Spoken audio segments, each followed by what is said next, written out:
Currently there's an anime airing called Hell's Paradise or Jigokuraku, and in this video we're going to talk about its main character Gabimaru and why he stands out from other shonen anime protagonists. Now before we start, I want to give you guys a bit of a spoiler warning if you haven't read the manga, because we're going to talk a bit about his wife, Gabimaru's wife, and a character that hasn't really been introduced yet called Mei. So if you haven't read the manga, I really recommend you to do so because it's an amazing read. It's pretty short as well. But if you haven't read the manga but still want to watch the video, be my guest. Okay, so let's refresh a bit. Gabimaru is a very skilled assassin. It's one of those bloodthirsty, feels like your typical anime shonen protagonist at first. Very strong, overpowered, surrounded by many girls, and this and that, right? But my man has a wife. Okay, at first it seems quite gimmicky, right? It seems like, alright, Gabimaru has a wife, so what? But the thing is, when we go deeper and further into the story, we knew that it adds a lot of depth and a lot of complexity to his character, and also somewhat make him more relatable to have a main character that is really intimate with his relationship and with his partner. And the thing is, with shonen anime protagonists, usually they are pretty dense and pretty dumb or shallow when it comes to romantic relationship or even relationship in general. They're kind of shit at it. So it's quite nice to see someone who are faithful, loyal to his significant other.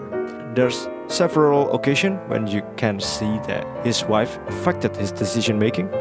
There's this one part in the manga that he and Sagiri have to protect this girl named Mei, and Mei is quite insecure about her scar, her big nasty scar as she described it.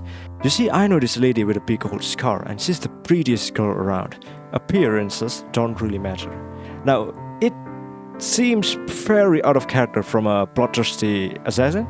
Even Sagiri at the time was like, why are you being respectable? That is kind of disgusting. But yeah, it makes so much sense because he has been very loyal and very faithful to his wife. There's even this part on the manga, a different part in the late game. Alright, fine. There's this enemy, his childhood friend from the same village. So she's a shinobi, one of the ninja, and she fell in love with Gabimaru and wanted to be his wife, wanted to be his girlfriend, wanted to be his significant other. And she told him that, you know, our village are very good at manipulation, right? What if I told you that your wife is not real? This whole time is just your imagination. That really fucks me up. It's so convincing that Gabimaru is just being manipulated this whole time and his wife is not real.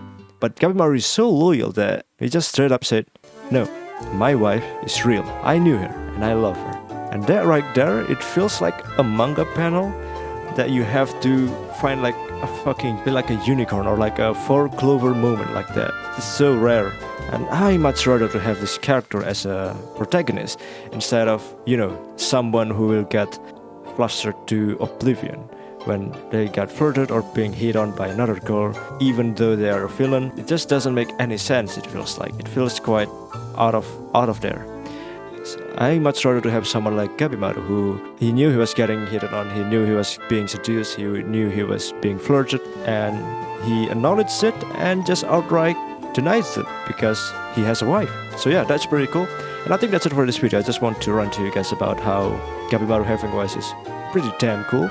And yeah, I hope you enjoyed the video. If you do, press like and subscribe. If you don't, I'm gonna leave in your wall. See you in the next video. I hope you a good evening.